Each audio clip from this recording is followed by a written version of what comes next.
Welcome to my YouTube channel where we explore the world of gaming, myths, and legends. In this video, we'll be discussing one of the most infamous urban legends in the gaming world, Polybius, the most dangerous video game to never exist. An arcade game that spawned an urban legend. It's a game that never was, but for a game that never was, it sure has made a lot of commotion. A game rumoured to be so addictive, it caused severe side effects in those who played it. There was a game that you could play that would come into your head, that would affect your mind. It said players were unwittingly part of a secret government experiment to try and control their minds. It goes back, I think, to MK Ultra and the Americans in the 1970s when they were using hallucinogenics to try and control the populace. Shady men in black were reportedly spotted monitoring the machines before removing them, and then nothing.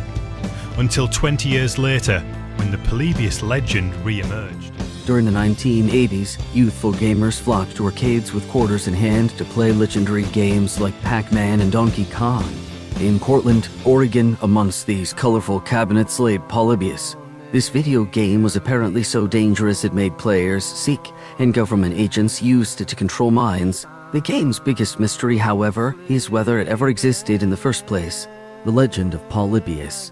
Polybius is allegedly an arcade game that occupied the soda-stained rugs of Portland arcades in 1981.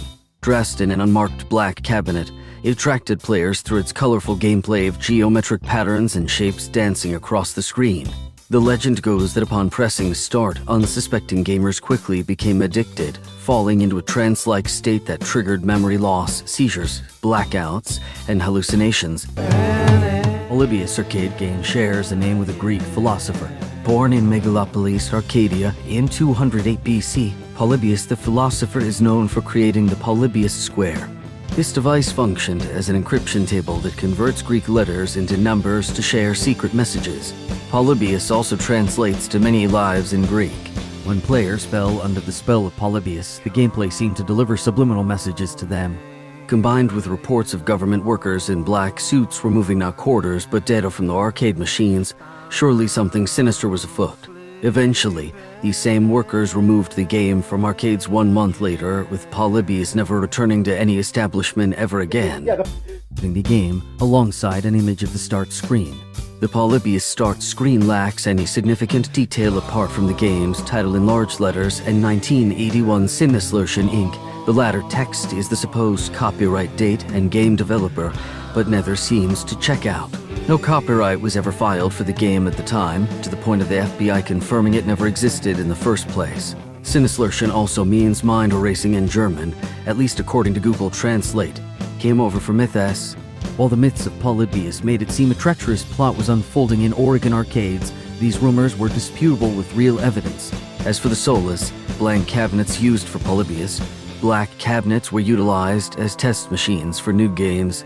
The artwork was not applied until the arcade cabinets were ready for a wide release. While players may not have experienced the side effects of long arcade sessions through Polybius, many reports of them getting sick while playing games. In a Portland arcade, the Eugene Register newspaper outlined the story of Brian Morrow, a 12-year-old who experienced stomach pains while playing Asteroids for 28 hours straight. Instead of being put in a Polybius-like trance, Morrow's stomach couldn't handle the endless supply of soda he drank, fizzling up his chance of beating the high score. In a report from Cat Despia, on the same day in the same arcade, 14-year-old Michael Lopez suffered from a migraine and threw up in the parking lot after a long session of Tempest. Tempest is graphics in line with Polybius rumored pixels that could have been confused for the cursed cabinet. What about the government agents?